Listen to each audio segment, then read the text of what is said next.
Hello दोस्तों, स्वागत है आपका क्रिक टाइम आउट 11 चैनल पे। और आज जो हम मैच कवर करने वाले हैं वो है पाकिस्तान वर्सेस साउथ अफ्रीका का पहला टी20 मैच। ये बेसिकली पाकिस्तान का टूर है साउथ अफ्रीका का, और इसमें 3 टी20 मैचेस, 3 ओडीआई मैचेस और 2 टेस्ट मैचेस होने वाले हैं।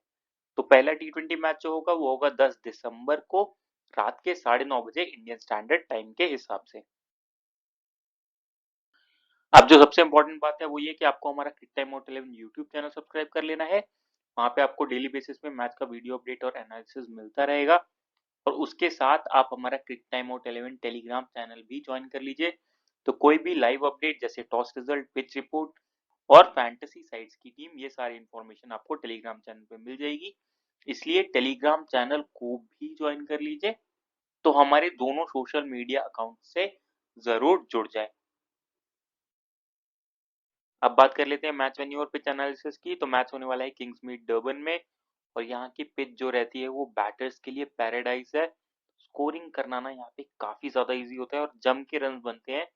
और उसका एक और फैक्टर भी है कि बाउंड्री डायमेंशन ना यहाँ पे बहुत ही छोटे हैं। तो अगर आप सामने की बाउंड्रीज देखेंगे ना, तो 64 से 68 मीटर के करीब सामने की बाउंड्रीज है, और स्क्वायर बाउंड्रीज उससे भी छोटी हैं। तो स्क्वायर बाउंड्रीज अप्रोक्सीमेट 58 मीटर से लेके 61 मीटर तक जा रही है बस। तो उस वजह से रन स्कोरिंग यहाँ पे काफी इजी होता है बाउंड्री छोटी के कारण। और बॉलर्स के लिए ना ये नाइटमेयर है ये जगह, क्योंकि रन्स पड़ेंगे ही पड़ेंगे। बस आप डेथ बॉलर्स को लेके अपनी टीम में फैंटेसी वैल्यू थोड़ा सा बढ़ा सकते हैं, लेकिन यहाँ पे मिस टाइम बिना छक्के में कन्वर्ट हो जाते हैं। तो आपको इस बात का ध्यान रखना है। तो अभी रिसेंट में इंडिया का मैच हुआ था, यहाँ पे उसके स्कोर की बात कर लेते हैं। तो इंडिया पहले बैटिंग करने आती है, 202 रन बनाती है 8 विकेट के नुकसान पे 20 ओवर्स में। तो आप देख रहे होंगे रन कितने ज्यादा बन रहे हैं। साउथ अफ्रीका रन से इस प्रेशर में आउट हो जाती है 141 पे 17.5 ओवर में। और इसमें भी सबसे बड़ा योगदान रहता है इंडियन स्पिनर्स का, जिनको वो थोड़ा सा पढ़ नहीं पाते हैं और हिटिंग करने के चक्कर में आउट हो जाते हैं, जिसमें वरुण चक्रवर्ती और रवि बिश्नोई दोनों ने 3-3 विकेट लिए थे। बात करें अगर विकेट्स की, तो पेस ने 8 विकेट और स्पिन ने 8 विकेट लिए हुए हैं। एवरेज स्कोर यहाँ पे 180 से 210 के बीच में रहेगा। अब बात कर लेते हैं हेड टू हेड रिकॉर्ड की। तो दोनों टीमों ने टोटल 22 मैचेस खेले हुए हैं। 10 मैचेस साउथ अफ्रीका ने जीते हुए हैं और 12 मैचेस पाकिस्तान ने जीते हुए हैं। बात करें लास्ट 5 मैच के परफॉर्मेंस की, तो साउथ अफ्रीका 1 जीती हुई है, वहीं पाकिस्तान 2 मैचेस जीती हुई है। अब बात कर लेते हैं इस मैच की। तो देखिए ऑन पेपर्स पाकिस्तान की टीम ज्यादा स्ट्रांग लग रही है, क्योंकि इनके जो मेन प्लेयर्स हैं बाबर आजम, मोहम्मद रिजवान, शाहीन शाह अफरीदी, ये लोग वापस आके टीम से जुड़ चुके हैं। तो बैटिंग स्ट्रेंथ भी तगड़ा हो गया है और बॉलिंग स्ट्रेंथ तो और भी अच्छा हो गया है शाहीन शाह अफरीदी के आने से। बात करें वही साउथ अफ्रीका की ना, तो इन्होंने टेस्ट सीरीज के चलते अपना जो मेन स्क्वाड है वो बिठा के रखा है, क्योंकि ये वर्ल्ड टेस्ट चैंपियनशिप फाइनल में क्वालिफाई करना चाहते हैं। और उसके लिए ना ये किसी भी प्लेयर को शॉर्ट फॉर्मेट के लिए खोना नहीं चाहते हैं इंजरी के कारण। तो साउथ अफ्रीका में मेन प्लेयर्स जो है वो नहीं खेल रहे हैं, इसलिए ऑन पेपर्स स्ट्रॉन्ग तो पाकिस्तान टीम ही लग रही है। लेकिन साउथ अफ्रीका के पास हिटर्स काफी ज्यादा अच्छे हैं, Henry Klaasen, David Miller, Ryan Rickelton. तो ये लोग भी उलटफेर कर सकते हैं। तो एक अच्छा मैच देखने को मिलेगा। अब बात कर लेते हैं साउथ अफ्रीका टीम के प्लेइंग 11 की। तो रियान रिकल्टन ओपन करेंगे रीजा हेनरिक्स के साथ। फिर आएंगे रासी वैन डेड्यूसे, Heinrich Klaasen, David Miller, Patrick Kruger, George Linde, Tabraiz Shamsi, Andile Simelane, Ottneil Baartman और एनरिक नॉर्किया। अब बात कर लें यहाँ पे ओवर डिविजन की। तो देखिए Anrich Nortje, Ottneil Baartman, Tabraiz Shamsi अपने पूरे पूरे ओवर करेंगे, ये हो गए 12 ओवर्स। अब जो बचे हुए 8 ओवर्स है उसमें पैट्रिक क्रूगर, जॉर्ज लिंडे और एंडेले सिमलेन मिलके करने चाहिए। बात करेगा डेथ ओवर्स की, तो ओटनेल बार्टमैन और एनरिक नॉर्किया ही डेथ में करने चाहिए। अब बात कर लेते हैं साउथ अफ्रीकन टीम के प्लेयर स्टैट्स की। तो रियान निकल्टन 12 मैचेस की 12 इनिंग्स में 261 रन है, 21 का एवरेज, 135 का स्ट्राइक रेट। प्लेयर काफी ज्यादा अच्छे है। भले ही कीपिंग का बैकअप यहाँ पे नहीं हो, हेनरी क्लासन भले ही कीपिंग करे, लेकिन ऐसी पिचेस पे इतनी शॉर्ट बाउंड्रीज के साथ इनको लेके चलना है। मैंडेटरी पिक रहेंगे, जरूर कवर करके चलिए। फॉर्म भी डोमेस्टिक सर्किट में काफी अच्छा चल रहा था। अभी रिसेंट सीरीज में उतना अच्छा नहीं परफॉर्म करके गया, लेकिन बैक करके चलिए अच्छे प्लेयर है ये, और अच्छे पॉइंट्स दिला के जाएंगे आपको इस मैच में। फिर आते हैं रीजा हेनरिक्स। तो 76 मैचेस की 75 इनिंग्स में 2146 रन है, 29 का एवरेज, 129 का स्ट्राइक रेट।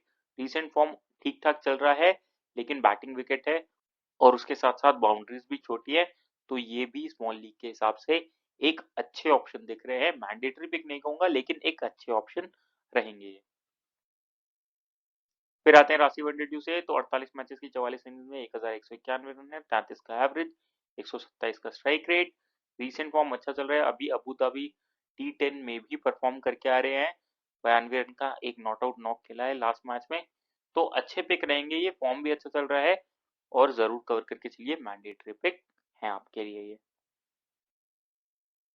फिर आते हैं हेनरी क्लासन, तो कीपिंग भी करेंगे, साथ ही साथ इनसे बड़े छक्के कोई मारता नहीं है, तो ये भी आपके लिए मैंडेटरी पिक रहेंगे। जब जब क्रीज पे खेलेंगे ना, तो आपको एक तो चौके छक्कों के पॉइंट दिला के जाएंगे, स्ट्राइक रेट का पॉइंट दिला के जाएंगे, साथ ही साथ कीपिंग का बैकअप भी रहेगा, तो अच्छे ऑप्शन रहेंगे। आप चाहें तो इनको as a differential captaincy option भी ट्राई कर सकते हैं। फिर आते हैं डेविड मिलर, तो 129 मैचेस की 113 इनिंग्स में 2509 रन है, 32 का एवरेज, 139 का स्ट्राइक रेट। रिसेंट फॉर्म उतना अच्छा नहीं चल रहा है, अभी रिसेंट सीरीज में भी अच्छा नहीं था, सीपीएल भी खराब किया, तो फिलहाल उतने अच्छे फॉर्म में नहीं दिख रहे हैं, लेकिन क्योंकि बैटर्स के लिए मददगार है पिच, तो आप इनको भी टीम में ट्राई करके चल सकते हैं, एक अच्छे ऑप्शन रहेंगे आपके लिए। फिर आते हैं पैट्रिक क्रूगर, तो 7 मैचेस की 5 इनिंग्स में 72 रन है, 8 विकेट्स ले रखे हैं, तो उतने अच्छे पिक ये स्मॉल लीग के हिसाब से दिख नहीं रहे हैं। अब क्योंकि मेन बॉलर्स नहीं है, तो इनका बॉलिंग का रोल थोड़ा सा बढ़ जाएगा, लेकिन फिर भी मैं नहीं कहूंगा कि ऐसी पिचेस पे इतने अच्छे बॉलर रहेंगे ये, क्योंकि अगर ये स्लोअर वन और कटर्स भी यूज करते हैं ना, तब भी मिस टाइम होने पे भी छक्का चला जाएगा, तो मुझे नहीं लगता है कि इस मैच के हिसाब से ये इतने अच्छे पिक दिख रहे हैं। फिर आते हैं जॉर्ज लिंडे, तो 14 मैचेस की 11 इनिंग्स में 111 रन है, 11 का एवरेज, 130 का स्ट्राइक रेट, 15 विकेट्स ले रखे हैं। अब डोमेस्टिक सर्किट में ना इनका फॉर्म रिसेंट में काफी ज्यादा अच्छा चल रहा था, अब लेकिन इंटरनेशनल कलर्स में आने के बाद ना इनके साथ एक दिक्कत ये है कि मौके उतने ज्यादा नहीं मिलते। अब डोमेस्टिक सर्किट में क्या होता है, ये 2 डाउन 3 डाउन भी बैटिंग करने आ जाते हैं, लेकिन अब यहाँ पे इनका बैटिंग ऑर्डर एक तो नीचे है, और फिर बॉलिंग में भी इनके 4 ओवर्स कंफर्म नहीं रहेंगे, तो इस हिसाब से इतने अच्छे पिक नहीं दिख रहे हैं स्मॉल लीग्स में। आप चाहें तो इनको ग्रैंड लीग में एज अ ट्रम्प कार्ड जरूर ट्राई कर लीजिएगा, और ट्रम्प कार्ड कैप्टनसी ऑप्शन भी आप इनको करके चल सकते हैं। फिर आते हैं एंडिल एसम्बलेन, तो उतने अच्छे पिक नहीं रहेंगे स्मॉल लीग के हिसाब से, रन्स इंडिया वाले सीरीज में भी काफी ज्यादा लीक करे थे, तो फिलहाल उतने अच्छे पिक नहीं दिख रहे हैं, आराम से ग्रैंड लीग में ट्राई कर लीजिएगा। फिर आते हैं तबरेज शमसी, तो 70 मैचेस में 89 विकेट ले रखे हैं। अब विकेट से जब जब मदद नहीं रहेगी ना, तो ये भी उतने अच्छे पिक नहीं रहेंगे। अभी रिसेंट में ग्लोबल सुपर लीग T20 में फॉर्म काफी अच्छा चल रहा था, लेकिन वो वेस्ट इंडीज की पिचेस थी, वहां टर्न मिल रहा था, और इस वजह से ये वहां पे इफेक्टिव हुए। जैसे ही टर्न नहीं मिलेगा, तो उस केस में ये उतने इफेक्टिव ऑप्शन नहीं रहते हैं स्मॉल लीग के हिसाब से। अब ग्रैंड लीग में ट्राई करेंगे तो ज्यादा अच्छे ऑप्शन रहेंगे। फिर आते हैं उटनेल बैट्समैन, तो 10 मैचेस में 14 विकेट ले रखे हैं, मैंडेटरी पिक रहेंगे ये। एक तो डेथ में बॉलिंग डालेंगे, स्लोअर वंस कटर्स का अच्छा इस्तेमाल करते हैं, तो वहां पे विकेट मिलने के चांसेस रहेंगे, और ये बैटिंग से भी एक ठीक ठाक बैकअप रहेंगे, तो अच्छे पिक रहेंगे, जरूर कवर करके चलिए। फिर आते हैं एनरिक नॉर्किया, तो 42 मैचेस में 53 विकेट ले रखे हैं, रीसेंट फॉर्म ठीक ठाक चल रहा है, और डेथ में ये भी बॉलिंग डालेंगे, इसलिए ये भी अच्छे पिक रहेंगे स्मॉल लीग के हिसाब से, तो आप इनको भी कवर करके चल सकते हैं। और विकेट चाहे जैसी भी हो ना, ये 1-2 विकेट्स निकाल के जाते ही जाते हैं ज्यादातर मैचेस में, तो अच्छे पिक रहेंगे, जरूर कवर करके चलिए। अब बात कर लेते हैं पाकिस्तान टीम के प्लेइंग 11 की, तो मोहम्मद रिजवान ओपन करेंगे सैम अयूब के साथ, फिर आएंगे बाबर आजम, तैयब ताहिर, सलमान आगा, इरफान खान, अब्बास अफरीदी, शाहिन शाह अफरीदी, अबरार अहमद, सुफियान मुकीम और हारिस रौफ।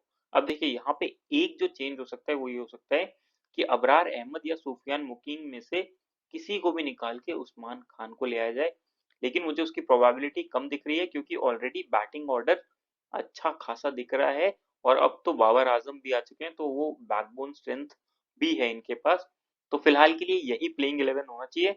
अब बात कर लें ओवर डिविजन की, तो देखिए हैरिस रॉफ, सुफियान मुकीम, अबरार अहमद, शाहीन शाह अफरीदी और अब्बास अफरीदी, यही 5 मेन बॉलर्स हैं, और यही 5 मोस्ट प्रॉब्ली अपने पूरे ओवर करने चाहिए। किसी का दिन खराब रहता है, एक आध ओवर करते हैं, तो वो सलमान आगा के खाते में जाएंगे। बात करेगा डेथ ओवर्स की, तो डेथ ओवर्स में शाहीन शाह अफरीदी कंफर्म है 2 ओवर करेंगे, फिर एक ओवर कभी अब्बास अफरीदी कर लेते हैं और एक ओवर कभी हैरिस रॉफ कर लेते हैं, तो ये कॉम्बिनेशन बनता है।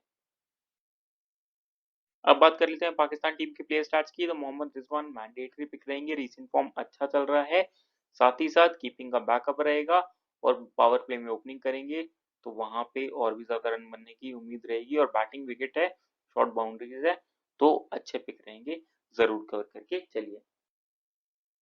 फिर आते हैं सैम अयूब, तो रीसेंट फॉर्म इनका भी काफी ज्यादा अच्छा चल रहा है, अभी ऑस्ट्रेलियन सीरीज में परफॉर्म करके आए हैं, फिर जिम्बाब्वे वाली सीरीज में परफॉर्म करके आ रहे हैं और बैटिंग विकेट है, तो आप इनको भी कवर करके चलिए, अच्छे ऑप्शन रहेंगे, मैंडेटरी पिक रहेंगे, जरूर कवर करके चलिए। और इनके साथ एक फायदा और है कि अगर ज्यादा बॉलर्स की पिटाई हो जाती है तो हो सकता है ये एक आध ओवर बॉलिंग भी करने आ जाए और वहां पे विकेट ले जाएंगे, तो और भी फैंटेसी वैल्यू बढ़ाएंगे अपनी, तो इस वजह से ये अच्छे पिक रहेंगे, जरूर कवर करके चलिए। फिर आते हैं बाबर आजम, टेक्निक वाइज बहुत ही क्लास प्लेयर है और ऐसी विकेट्स पे जहां शॉर्ट बाउंड्रीज है आप इनको नहीं छोड़ सकते, और ऑस्ट्रेलिया वाली सीरीज में भी ना ये टच में दिख रहे थे, भले ही कुछ बड़ा स्कोर नहीं आया हो, लेकिन आप इनको कवर करके चलिए, बैक करके चलिए, अच्छे ऑप्शन रहेंगे आपके लिए। फिर आते हैं तैयब ताहिर, तो अभी रिसेंट जिम्बाब्वे वाली सीरीज में काफी अच्छा परफॉर्म करके आ रहे हैं, एक 39 वाला नॉट आउट नॉक को काफी ज्यादा अच्छा खेला था, अपनी टीम को मझधार से निकाल के ले गए थे, और ऐसी पिच पे ना ये भी अच्छे ऑप्शन रहते हैं, बस दिक्कत यही है कि बैटिंग ऑर्डर थोड़ा सा नीचे है, और अगर पाकिस्तान का टॉप ऑर्डर चल जाता है फिर बैटिंग आने के चांसेस उतने ज्यादा नहीं रहेंगे, फिर उस केस में ये फैंटेसी वाइज अच्छे पिक नहीं रहेंगे, तो फिलहाल मैं इनको एज एन एवरेज पिक लेके चल रहा हूँ, लेकिन ये ना आपके लिए ट्रम्प कार्ड पिक का काम करेंगे स्मॉल लीग में, तो जरूर ट्राई कर लीजिएगा। फिर आते हैं सलमान आगा, तो 6 मैचेस की 5 इनिंग्स में 50 रन है, 10 का एवरेज, 69 का स्ट्राइक रेट, 2 विकेट ले रखे हैं, रिसेंट फॉर्म बहुत ही ज्यादा खराब चल रहा है बैटिंग से, और अब क्योंकि पाकिस्तान के मेन बॉलर्स आ चुके हैं, तो मोस्ट प्रोबेबली इनके ओवर्स भी घटने चाहिए, एक आध दो ओवर्स मिलेंगे, तो उस केस में इतने अच्छे पिक नहीं दिख रहे हैं, आराम से छोड़ दीजिएगा, ग्रैंड लीग में इनको जरूर ट्राई करके चल लीजिएगा। फिर आते हैं इरफान खान, तो बैटिंग काफी ज्यादा नीचे आएगी, और जब इतना नीचे बैटिंग आता है ना, तो फिर ज्यादा ओवर्स इनके पास बचेंगे नहीं, तो उतने अच्छे पिक नहीं रहेंगे, अगर आप साउथ अफ्रीका का विनिंग कॉम्बिनेशन बना रहे हैं ग्रैंड लीग में, तो इनको कवर करके चल सकते हैं। फिर आते हैं शहनशाह अफरीदी, तो 73 मैचेस में 97 विकेट ले रखे हैं, विकेट टेकिंग ऑप्शन ये भी हमेशा रहते हैं, डेथ में 2 ओवर्स इनके कंफर्म रहेंगे, तो मैंडेटरी पिक रहेंगे, जरूर कवर करके चलिए।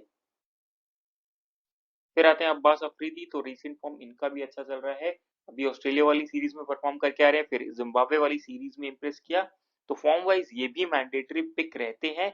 अब बस दिक्कत यही है कि पिच जो है वो बैटर्स के लिए इतनी ज्यादा मददगार है ना, तो वहां पे अगर एक आध ही विकेट मिला तो फैंटेसी वैल्यू इनका उतना ज्यादा नहीं रहेगा, तो फिलहाल के लिए मैं इनको एज एन एवरेज ऑप्शन लेके चल रहा हूँ, लेकिन आपको फिर से मैं कह दूं कि ये इनका फॉर्म जो है ना वो काफी ज्यादा अच्छा चल रहा है, आप आराम से इनको स्मॉल लीग में लेके चल सकते हैं।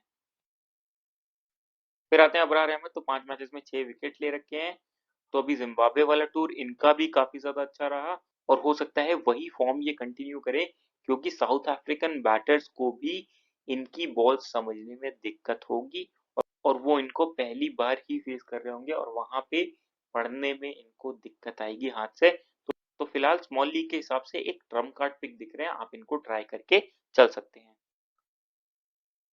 फिर आते हैं हैरिस रॉफ, तो 77 मैचेस में 110 विकेट ले रखे हैं, ऑस्ट्रेलिया वाला दौरा काफी ज्यादा अच्छा गया था, उसके बाद अब जिम्बाब्वे वाली सीरीज में भी अच्छा परफॉर्म करें, वहां पे थोड़े ज्यादा मौके नहीं मिले क्योंकि टीम नए प्लेयर्स को मौके दे रही थी, अब वापस स्ट्रॉन्ग टीम के अगेंस्ट खेलेंगे, तो इनके पूरे पूरे ओवर्स मिलने चाहिए, और वहां पे ये ना ये विकेट लेके जाएंगे, तो ये भी अच्छे पिक रहेंगे स्मॉल लीग के हिसाब से, आप इनको कवर करके चल सकते हैं। फिर आते हैं सुफियान मुकीम, तो 8 मैचेस में 15 विकेट ले रखे हैं, अभी जिम्बाब्वे वाले टूर में काफी ज्यादा इंप्रेस किया था, लेकिन वहां पे ना पिच से बहुत ही ज्यादा परचेज मिल रहा था, अब यहाँ पे पिच से उतना परचेज मिलेगा नहीं, और बाउंड्रीज भी उतनी बड़ी नहीं है, तो अगर इनके बॉल पे मिस टाइम होते हैं तो वो भी छक्का चौका जा सकता है, तो फिलहाल एवरेज ऑप्शन दिख रहे हैं स्मॉल लीग के हिसाब से, आप अगर पाकिस्तान का विनिंग कॉम्बिनेशन बना रहे होंगे ना ग्रैंड लीग में, तो इनको जरूर ले लीजिएगा, और एक डिफरेंशियल कैप्टन चॉइस भी रख के चल सकते हैं। अब बात कर लेते हैं ड्रीम 11 टीम की, तो विकेट कीपिंग सेक्शन से हेनरी क्लासन आपके लिए अच्छे पिक रहेंगे, मोहम्मद रिजवान मैंडेटरी पिक रहेंगे, रेयान रिगल्टन आपके लिए मैंडेटरी पिक रहेंगे। फिर आते हैं बैटिंग सेक्शन में, तो यहाँ से बाबर आजम मैंडेटरी पिक रहेंगे, डेविड मिलर मैंडेटरी पिक रहेंगे, रेसी वेंडर ड्यूसे मैंडेटरी पिक रहेंगे। आप चाहें तो यहाँ से रीजा हेनरिक्स को भी कवर करके चल सकते हैं। तैयब ताहिर भी एक अच्छे ऑप्शन रहेंगे यहाँ से। फिर आते हैं ऑलराउंडर सेक्शन में, तो यहाँ से सैम आयूब अच्छे पिक रहेंगे, बाकी यहाँ से कोई भी उतना अच्छा ऑप्शन नहीं दिख रहा है। फिर आते हैं बॉलिंग सेक्शन में, तो यहाँ से हैरिस रॉफ मैंडेटरी पिक रहेंगे, एनरिक नॉर्किया मैंडेटरी पिक रहेंगे, शाहीन शाह अफरीदी मैंडेटरी पिक रहेंगे और ओटनल बाटमन मैंडेटरी पिक रहेंगे। बात करें कैप्टन वाइस कैप्टन की, तो हेनरी क्लासन सबसे अच्छे कैप्टनसी चॉइस दिख रहे हैं। वाइस कैप्टनसी चॉइस में मैं मोहम्मद रिजवान को लेके चल रहा हूँ। तो कुछ इस प्रकार की रहेगी हमारी टीम, और अगर इसमें कोई भी चेंजेस होते हैं तो आपको टेलीग्राम चैनल पे मिल जाएंगे। उसके लिए टेलीग्राम चैनल को ज्वाइन कर लीजिएगा। और जो सबसे इंपॉर्टेंट बात है कि हमारे यूट्यूब चैनल क्रिक टाइम आउट 11 को ज़रूर से ज्वाइन कर लें। वहाँ पे आपको डेली बेसिस पे मैच का वीडियो अपडेट और एनालिसिस मिलता रहेगा। और जब आप वीडियोज़ देखते हैं ना, तो आपका मैथ सेंस बढ़ता है, गेम का अंडरस्टैंडिंग बढ़ता है, प्लेयर्स का नॉलेज बढ़ता है। और फिर जब आप वीडियोज़ देखने के बाद टीम बनाएंगे ना, तो आप ज़्यादा इम्पैक्ट वाली टीम बनाएंगे, ज़्यादा इफेक्टिव टीम बनाएंगे, और मोस्ट ऑफ द केसेस में आप विनिंग जोन में रहेंगे। तो इसलिए वीडियोस को ज़रूर देखें, पूरा देखें, लाइक करें, शेयर करें, चैनल को सब्सक्राइब करें। मिलते हैं अगली वीडियो के साथ। Thank you.